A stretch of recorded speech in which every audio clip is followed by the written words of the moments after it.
Di sini siaran luar negeri All India Radio seksi bahasa Indonesia media sosial. Sebagai acara yang pertama, kami sajikan Warta Berita.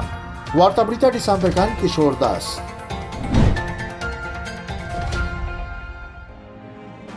Resolusi sengketa Teluk nampaknya sudah dekat, demikian kata Arab Saudi. Menteri Luar Negeri Arab Saudi mengatakan bahawa penyelesaian sengketa dengan Qatar nampaknya dapat dicapai setelah Kuwait mengumumkan kemajuan untuk mengakhiri perselisihan yang dibantu oleh Amerika Serikat. Menteri Luar Negeri Arab Saudi, Pangeran Faisal bin Farhan Al Saud, mengatakan dalam suatu konferensi melalui tautan video bahawa kemajuan signifikan telah terjadi dalam beberapa hari terakhir berkat upaya berkelanjutan dari Kuwait, tetapi juga berkat dukungan kuat dari Presiden Trump. Amerika Serikat dan Kuwait telah bekerja untuk mengakhiri perselisihan di mana Arab Saudi, Uni Emirat Arab, Bahrain dan Mesir telah memberlakukan embargo diplomatik, perdagangan dan perjalanan di Qatar sejak pertengahan tahun 2017. Penasihat senior Presiden Amerika Serikat Donald Trump, Jared Kushner, telah mengadakan pembicaraan di Doha pada hari Rabu setelah kunjungan ke Arab Saudi. Kepala Uni Eropah Johnson akan mengadakan pertemuan darurat karena pembicaraan Brexit berhenti. Negosiator Inggris dan Uni Eropah telah menghentikan pembicaraan perdagangan untuk memanggil para pemimpin mereka untuk mencoba mempersempit kesenjangan dan mendapatkan kesepakatan atas berbagai masalah. Periode penarikan transisi Inggris dari Uni Eropah akan berakhir pada tanggal 31 Desember tahun 2020. David Frost dari Inggris dan Michael Barnier dari Uni Eropah mengatakan kemarin bahawa mereka akan memberi pengarahan kepada para pemimpin untuk mencari dorongan baru untuk pembicaraan tersebut yang tersandung pada hari Khamis ketika London menuduh Brussels membuat tuntutan baru.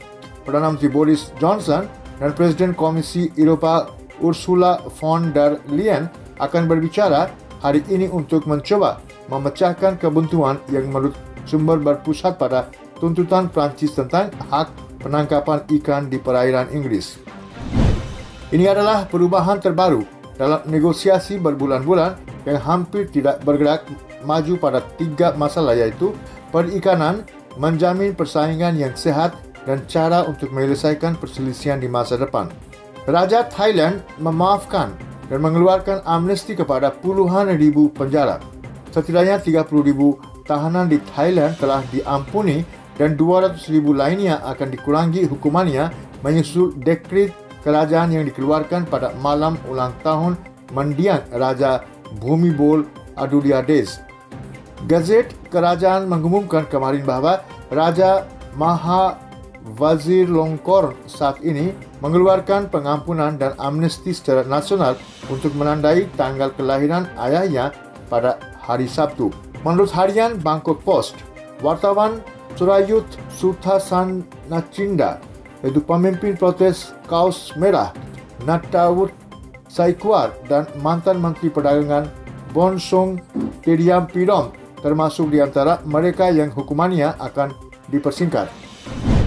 PBB mengatakan bantuan Ethiopia tertunda di tengah laporan pertempuran Tigray berlanjut. PBB mengatakan pertempuran yang berlanjut di banyak bahagian wilayah Tigray di Ethiopia menghalangi upaya untuk mengirimkan bantuan karena jutaan orang dikatakan kehabisan makanan dan obat-obatan.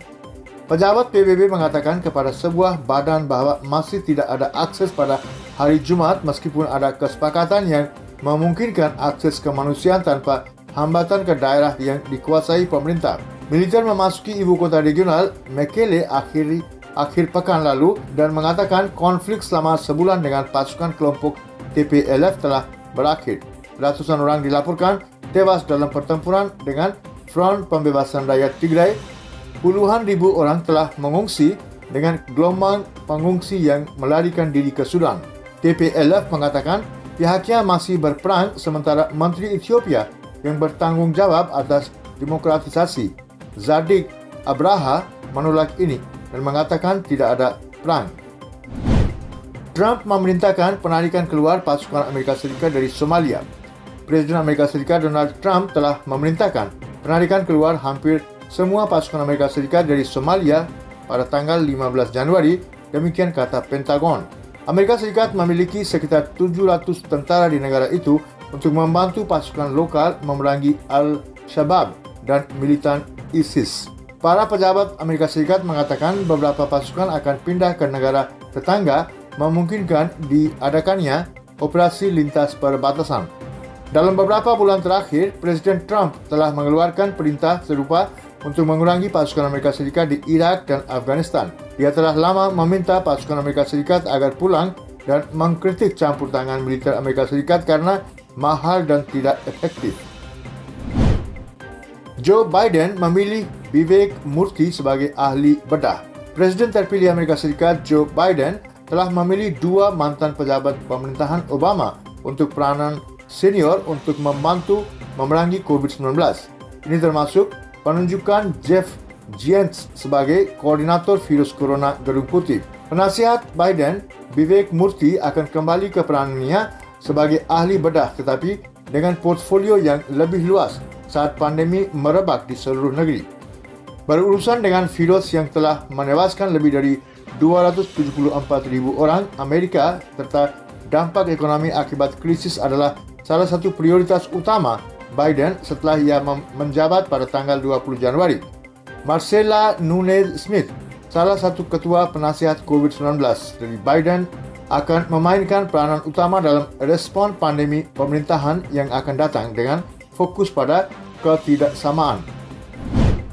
Bangladesh mengirim 1,642 orang Rohingya ke fasilitas yang baru dibangun di Char Bhasan. Melanjutkan rencananya untuk merelokasi sebagian orang-orang Rohingya dari kamp pengungsi Cox's Bazar, pemerintah Bangladesh mengirim sebanyak 1,642 orang Rohingya ke fasilitas yang baru dibangun di Char Bhasan kemarin.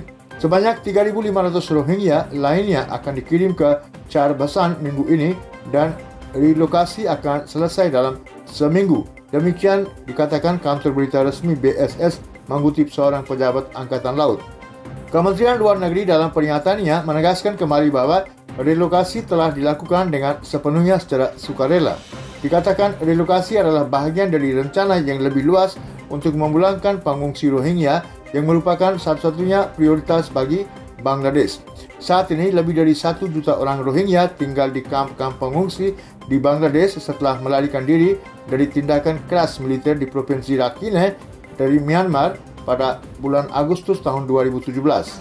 Tingkat pemulihan COVID-19 meningkat menjadi 94,20% dengan 36.652 infeksi baru COVID-19.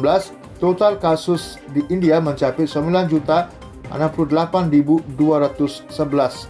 Kementerian Kesehatan mengatakan 512 orang kehilangan nyawa dalam 24 jam terakhir dan jumlah kematian telah mencapai 139.700. Total kasus aktif sekarang mencapai 409.689. Total kasus yang dipulangkan mencapai 9.058.822. Dalam 24 jam terakhir, 42.533 orang dipulangkan karena menjadi sembuh. Tingkat pemulihan telah mencapai 94,20%. PASEX dilakukan oleh Angkatan Laut India dan Angkatan Laut Rusia. Latihan PASEX 2 hari, yaitu PASEX Angkatan Laut India IN dengan Angkatan Laut Federasi Rusia RUFN di kawasan Samudra Hindia Timur IOR akan berakhir malam ini. Latihan tersebut melibatkan partisipasi kapal penjelajah berpeluru kendali RUFN Varyag, Kepala Anti Kapal Selam Besar Laksmana Pantelev dan kapal tangki minyak menengah Pechenga. IN diwakili oleh Frigat Sivalik berpemandu rudal buatan dalam negeri dan korvet anti kapal selama Kadmat bersama dengan helikopter integral. Latihan ini bertujuan untuk meningkatkan interoperabilitas, meningkatkan pemahaman dan menyerap praktik terbaik antara kedua angkatan laut sahabat. Ini melibatkan latihan perang permukaan dan anti kapal selam tingkat lanjut, penembakan senjata, latihan pelayaran dan operasi helikopter. PASEX dilakukan secara teratur oleh IN yaitu Angkatan Laut India dengan unit-unit Angkatan Laut asing yang bersahabat saat mengunjungi pelabuhan satu sama lain atau selama pertemuan di laut. Duta besar dan komisaris tinggi dari sekitar 80 negara akan mengunjungi institusi litbang utama di Hyderabad pada tanggal 9 Desember. Sekelompok duta besar dan komisaris tinggi dari sekitar 80 negara akan mengunjungi Hyderabad pada tanggal 9 bulan ini untuk mengunjungi beberapa lembaga penelitian dan pengembangan utama. Kementerian Luar Negeri mengatur kunjungan profil tinggi untuk memperkenalkan utusan asing tentang beberapa kegiatan penelitian dan pengembangan utama yang sedang dilakukan di negara ini. Para pejabat kemungkinan akan mengunjungi perusahaan Bharat Biotech Limited dan A-Biological Limited yang sedang mengerjakan vaksin COVID-19 di negara ini. Presentasi juga kemungkinan akan dilakukan untuk menunjukkan potensi negara dalam produksi dan penyediaan vaksin. Perdana Menteri Modi mengatakan pemerintah berkomitmen penuh pada prinsip reformasi, pertunjukan dan transformasi. Perdana Menteri Narendra Modi mengatakan bahwa pemerintah berkomitmen penuh pada prinsip reformasi, pertunjukan dan transformasi dalam pidato kuncinya di IIT 2020 Global Summit yang diselenggarakan oleh PAN IIT USA. Modi mengatakan tidak ada sektor yang tertinggal dari ambisi reformasi. Dia membuat daftar banyak reformasi terobosan yang dibawa oleh pemerintah di berbagai sektor seperti mengasimilasi 44 undang-undang ketenagakerjaan menjadi hanya 4 kode, memiliki salah satu tarif pajak perusahaan terendah di dunia dan skema insentif terkait produksi di 10 sektor utama untuk meningkatkan ekspor serta manufaktur. Perdana Menteri menyoroti bahwa bahkan dalam masa uji coba COVID-19 ini, India telah mencatatkan rekor investasi dan sebagian besar investasi ini masuk ke sektor teknologi. Perdana Menteri berkata, tindakan kita hari ini akan membentuk planet kita besok. Dia mengatakan, urutan pasca COVID-19 akan tentang relearning, rethinking, re-innovation, dan reinventing. Modi mengatakan bahwa pemerintah bekerja sama dengan banyak negara di Asia Tenggara dan Eropah untuk menjamin bahwa anak-anak kita mendapatkan platform internasional untuk memamerkan keterampilan mereka dan belajar dari praktek terbaik secara global. Perdana Menteri mengatakan, India menyaksikan perubahan besar dalam cara kerjanya.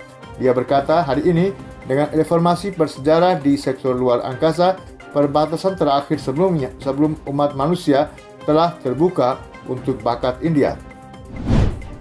Demikianlah saudara-saudara pendengar warta berita dari siaran luar negeri All India Radio seksi bahasa Indonesia media sosial.